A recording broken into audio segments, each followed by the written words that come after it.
What's going on, guys? Welcome back to News to the Sonics, where we discuss comics, movies, games, and more. And everyone, we got to talk about the Sony Spider-Man universe because it really needs a lot of attention. It needs some help. And what better way than to have Kevin Feige, the man himself who runs Marvel Studios, than to pitch in and to co-produce future Sony Spider-Verse universe films. That is something else. That's crazy. The man is busy as hell, and I don't know how he does it. Anyways, if you're new to the channel, be sure to like, subscribe, and click on the bell notification so you all don't miss anything. We post a lot of Marvel related content here, primarily Marvel Spider-Man and Marvel Spider-Man 2, of course. I'm definitely making videos about that, just creating a lot of theory videos and news videos. So far, we haven't gotten so much as a peep from Marvel Spider-Man 2, but don't worry, that's not going to slow me down from creating more Marvel Spider-Man 2 content. In the meantime, be sure to enjoy my other kinds of videos where I talk about everything Spidey, and of course, sometimes a little bit of DC, but mostly Marvel. That's what we mostly do on the channel. We're going to be talking about the news about Kevin Feige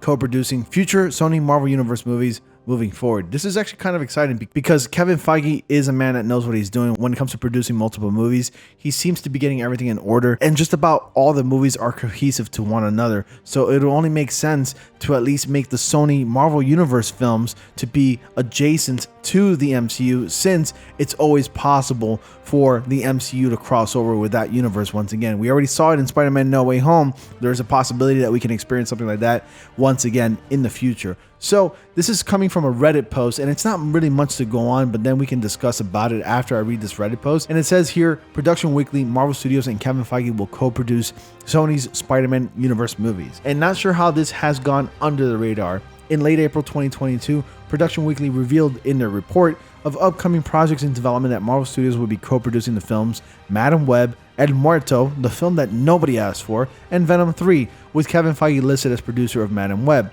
Marvel Studios is also set to co-produce 2 additional unspecified films for the SSU that involved Feige as a producer.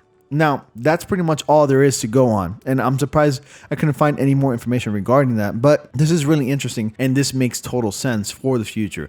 I mean, let's face it, guys, Morbius didn't do too well. It bombed. It failed miserably. The Venom films are decent. I do like still the first one rather than the second one. I thought I was actually going to like the second one more than the first one, but as it turns out, I was wrong. And luckily enough, Venom is a very, very popular character.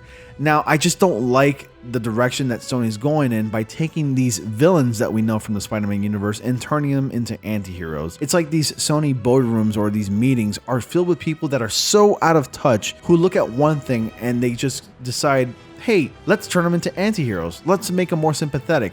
You know, that doesn't always work, especially for a lot of villains. It worked for Thanos because he was more of an aggressive just villain. He was really hardcore. They turned him into more of a sympathetic, understanding character, and he became more of a likable villain. Still a villain, no doubt, but still he was very likable. It just doesn't always work for a lot of characters. On top of that, a lot of these Spider-Man characters that are getting movies, like Kraven the Hunter, for example, Spider-Man is basically the foundation as to why these villains are the way they are. You know, you can't really have a Venom film necessarily, or Kraven film, without Spider-Man. It's because of Spider-Man, Venom exists.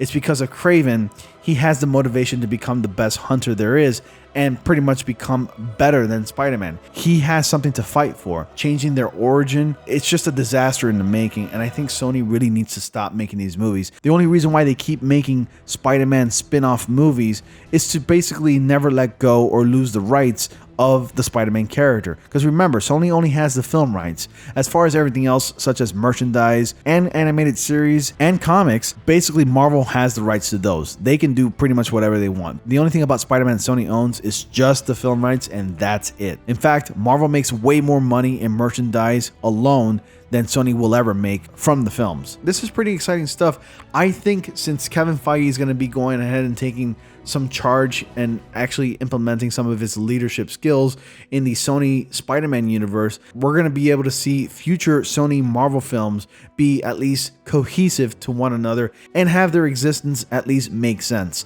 So whenever they want to cross over to the MCU, they can easily do so, and not it being very complicated or confusing in any way, kind of like how we had that post-credit scene from Morbius. And yes, I did look for that post-credit scene at the end of Morbius where the Vulture just randomly showed up. It's just kind of just bonkers the way Sony's handling these properties.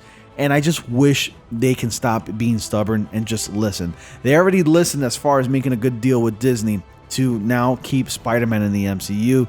But now I think it's in their best interest that they listen to Kevin Feige, because as we all know, he's been producing and leading and pretty much laying out the foundation of the MCU of what it is today. So yes, I think it's in their best interest to pretty much sit back, let Kevin Feige do all the work, so that way they don't make another flop in the box office.